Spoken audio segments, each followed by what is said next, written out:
This is Two Ladies Mirrors Adventures. I'm Jenny, and I am doing my favorite part in chapter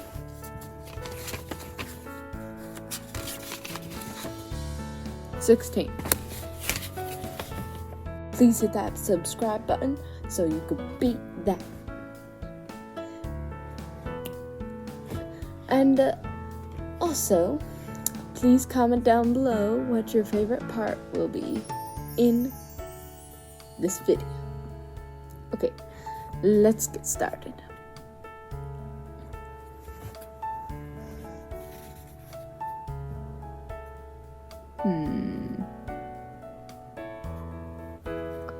A hobbit in an elvish armor, partly wrapped in an old blanket, was something new to them. And I believe the them that they're referring to is the elves. Really, Bilbo was saying in his best business manner. Things are impossible. Personally, I am tired of the whole affair. I wish I was back in the West, in my own home, where folk are more responsible, but I have an interest in this matter. 1/14th share, to be precise. According to a letter which fortunately, I believe, I have kept. He drew it from his pocket in his old jacket, which he still wore over his mail. Crumpled and much folded, Thorin's letter had been put under a clock in his mantelpiece. In May. I shared in the profits, mind you, he went on. I am aware of that personally. I am only too ready to consider all your claims carefully and deduct what is right from the total before putting in my own claim. However, you don't know Thorin Oakenshield as well as I do now. I assure you, he is quite ready to sit up on a heap of gold and starve as long as you sit here. Well, let him, said Bard. Such a fool deserves to starve. Quite so, said Bilbo. I see your point of view. At the same time, winter is coming on fast. Before long, you will be having snow and whatnot. Supplies will be difficult, even for elves, I imagine. Also, there will be other difficulties. You have not heard of Dane and the dwarves of the Iron Hills. We have a long time ago, but what has he got to do with us? Asked the king.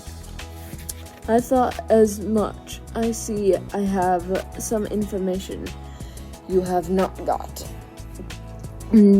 Dane, I may tell you, is now less than 2 days march off, and has at least 500 grim dwarves with him.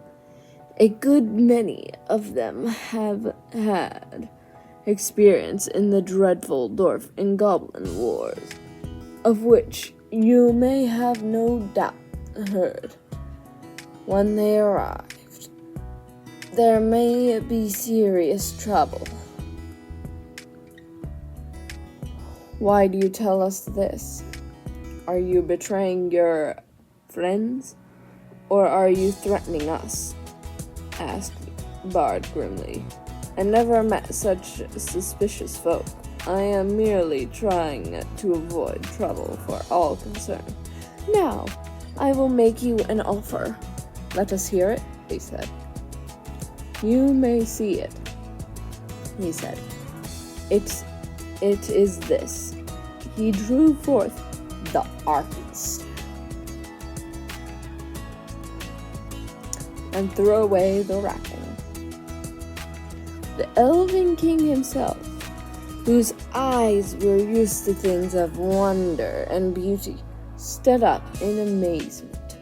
Even Bard gazed marveling at it in silence. It was as if a globe had been filled with moonlight. It hung before them in a net woven of glint and frosty stars. "This is the Arkenstone of Thorin," said Bilbo, "the heart of the mountain, and it is also the heart of Thorin. He values it above a river of gold. I give it to you. It will aid you in your bargain."